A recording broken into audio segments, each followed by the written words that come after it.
آپ کعبے کے 14ویں کے چاند بھی ہیں اور آپ طیبہ کے شمس الضحیٰ بھی ہیں۔ اگر اجازت دیں تو میں تکلیف دوں آپ کو، میرے ساتھ مل کے پڑھیں گے۔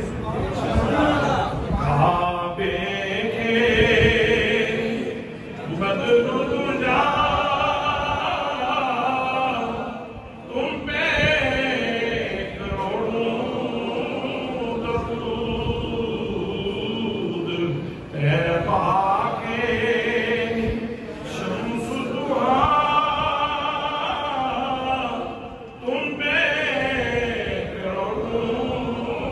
درود، ذات ہوئی انتخاب،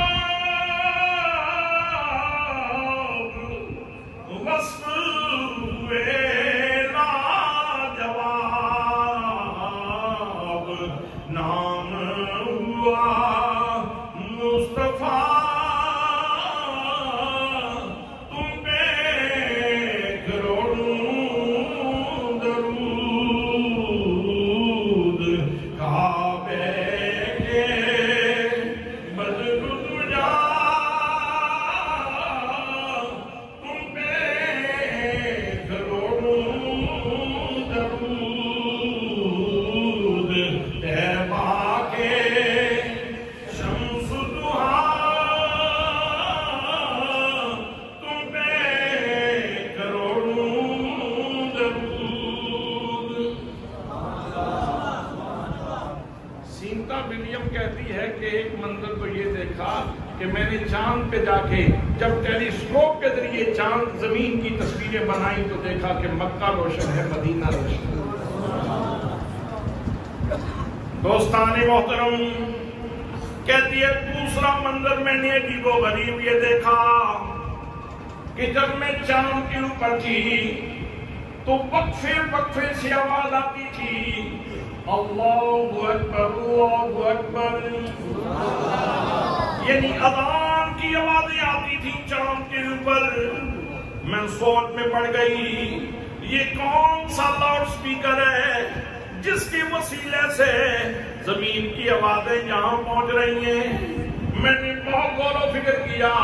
میں بالآخر اس نتیجے پہ پہنچ گئی کہ یہ کسی ساؤنڈ سسٹم کا کمال نہیں ہے بلکہ محمد مصطفیٰ صلی اللہ علیہ وسلم کے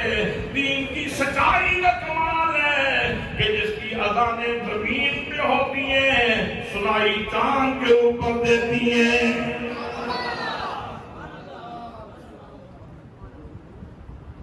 لوگوں، جب میں نے حقیقت دیکھ لی، جب میں نے حقائق کا مشاہدہ کر لیا،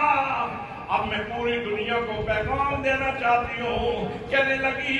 میری ماں نے باپ نے میرا نام سینتا ولیم رکھا تھا، لیکن لوگوں آج کے بعد میرا نام سینتا ولیم نہیں ہوگا بلکہ میں اپنا نام محمد کریم صلی اللہ علیہ وسلم کی شہزادی فاطمہ کے نام پہ اپنا نام فاطمہ رکھ رہی ہوں۔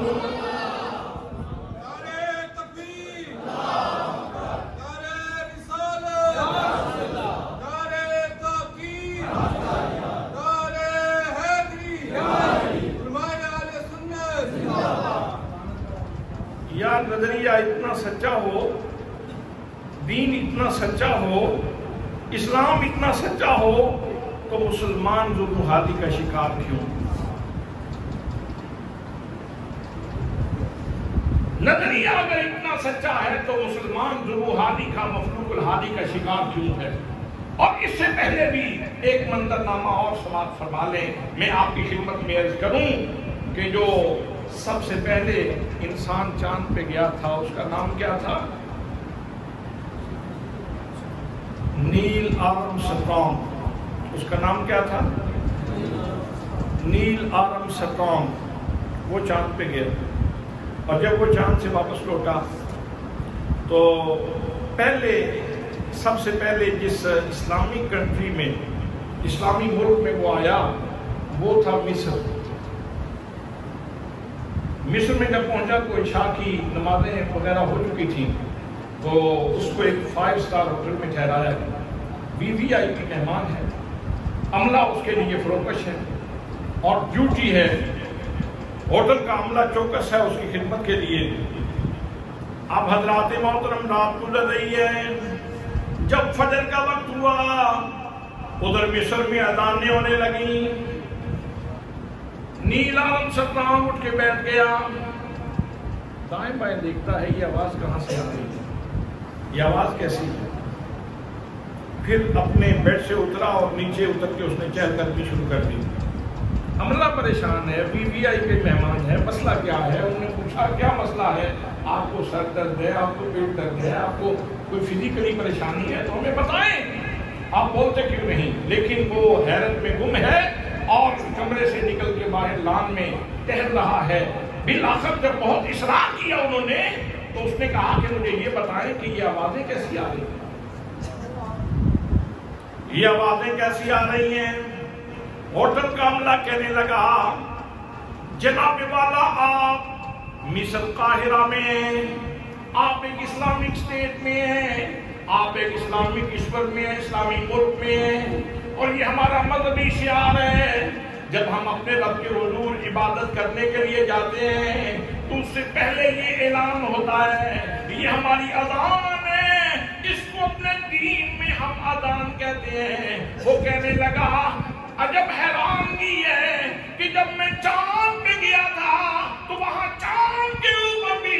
میں نے اسی طرح کی آوازیں سنی تھی۔ نیل عالم سلطان کہتا ہے کہ تمہاری اذانیں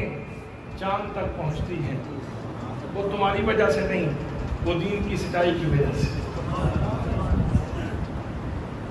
اور سیتا ولیم بھی کہتی ہے کہ میں نے مکہ تاباں دیکھا ہے، مدینہ روشن دیکھا ہے، اور میں نے وہاں اذان کی آوازیں سنی ہیں۔ اگر اتنا روشن نظریے کے مالک ہو تو پھر مسلمان ظلم و حالی کا شکار کیوں ہے؟ تو میں نے خطبے میں یہ آیت پڑھی تھی، ترجمہ پھر کیے دیتا ہوں۔ اللہ کریم نے ارشاد فرمایا وَأَنْتُمُ الْأَعْلَوْنَ إِن كُنتُم مُؤْمِنِينَ، فرمایا کلمہ پڑھنے والوں، قرآن کی تلاوت کرنے والوں، اگر تم ایمانیات کے تقاضے پورے کرو تو پھر سربلندی تمہیں مل سکتی ہے، عروج تمہیں مل سکتا ہے، اور تمہیں مل سکتا ہے، پھر تمہارا جھنڈا ساری دنیا سے اونچا ہو سکتا ہے، لیکن شرط یہ ہے کہ ایمان کے تقاضے پورے کرو۔ آج مسئلہ ہی یہ ہے کہ ہمارے ہاں ایمان کے تقاضے پورے کرنے والا کوئی سلسلہ، کسی بھی دفتر میں چلے جائیں رشوت عام ہے، سفارش عام ہے، کسی دکان پہ چلے جائیں ملاوٹ عام ہے، لوگ 4 ٹکے کمانے کے لیے لوگوں کی زندگیوں سے کھیل رہے ہیں، 4 ٹکے کمانے کے لیے لوگوں کی زندگیوں سے کھیل رہے ہیں، اور حالانکہ یہ کھیل اپنی ذات کے ساتھ جاری ہے، اس لیے کہ اگر ایک جگہ سے ملاوٹ کر کے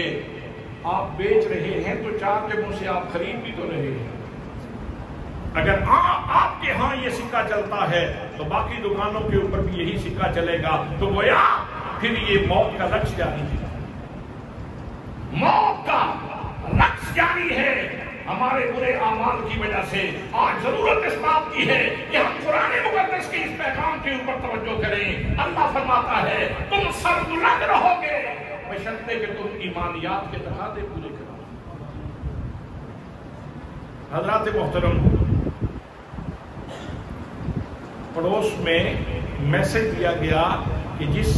منتھ میں، جس مہینے میں ہمیں آزادی ملی تھی، آج اسی مہینے میں ہمارا سائنسدان، ہمارا خلا نورد، ہمارا اسپیس مشن پہ جانے والا، فضائی مشن پہ جانے والا چاند پہ اتر چکا ہے۔ یہ پیغام ہے پوری دنیا کے لیے۔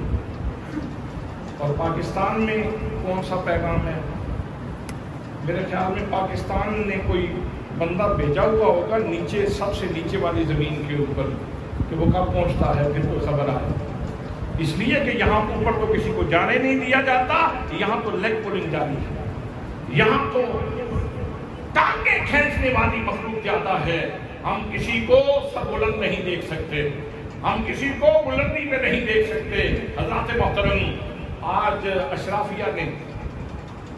ایسا کلچر ڈیولپ کر دیا ہے کہ تھانے میں جاؤ، کچہری میں جاؤ، جہاں بھی جاؤ گے، جتنی دیر تک آپ کے پاس سفارش نہیں ہے، جتنی دیر تک رشوت نہیں ہے، اتنی دیر تک آپ کا کام نہیں ہوتا۔ حضرات محترم، یہ اس ملک کے ساتھ بڑی زیادتی ہے۔ نقش ہے جو دل پہ وہ تصویر پاکستان ہے، مصطفیٰ کے نام کی جاگیر پاکستان ہے۔ اس روحانی کو دیکھ کر کوئی دیوانہ رو رہا تھا، کوئی اس وطن سے پیار کرنے والا رو رہا تھا، اور اس کی آنکھوں سے آنسو بہ رہے تھے اور کہہ رہا تھا نقش ہے جو دل پہ وہ نہیں کہے نا آپ بھی، نقش ہے جو دل پہ وہ تصویر پاکستان ہے، نقش ہے جو دل پہ وہ تصویر پاکستان ہے، مصطفیٰ کے نام کی جاگیر پاکستان ہے، مصطفیٰ کے نام کی جاگیر پاکستان ہے۔ آپ نے گھر میں جب بیٹھنا ہے اپنے بچوں میں تو آپ نے اپنے بچوں میں بیٹھ کے یہ پیغام ایک دفعہ ضرور دینا ہے کہ بیٹا ملکی حالات جیسے بھی ہیں لیکن حقیقت میں یہ مصطفیٰ کے نام کی جاگیر ہے، کبھی وقت آئے گا اس کے بھی دن پھریں گے اور اللہ کریم اس کو بھی کبھی سربلندی عطا فرمائے گا۔ لیکن جتنی دیر تک ہمارے رویے ٹھیک نہیں ہوتے اتنی دیر تک یہ خواب مشکل ہے۔ اللہ کریم ہمیں اپنے آپ کی اصلاح کرنے کی توفیق نصیب فرمائے اور ایسے لوگ قوت نافذہ کے طور پر ایسے لوگ عطا فرمائے جو اس پاکستان کے ساتھ انصاف کر سکیں اور اس کو اسلام کا دیا ہوا انصاف دے سکیں، اسلام کا دیا ہوا، خانہ دار نہیں، کسی کا اپنا گھڑا ہوا انصاف نہیں، اسلام کا دیا ہوا انصاف دے سکیں۔ اللہ کریم ہمیں عمل کی توفیق نصیب فرمائے۔ وما علیہ الا البلاغ المبین۔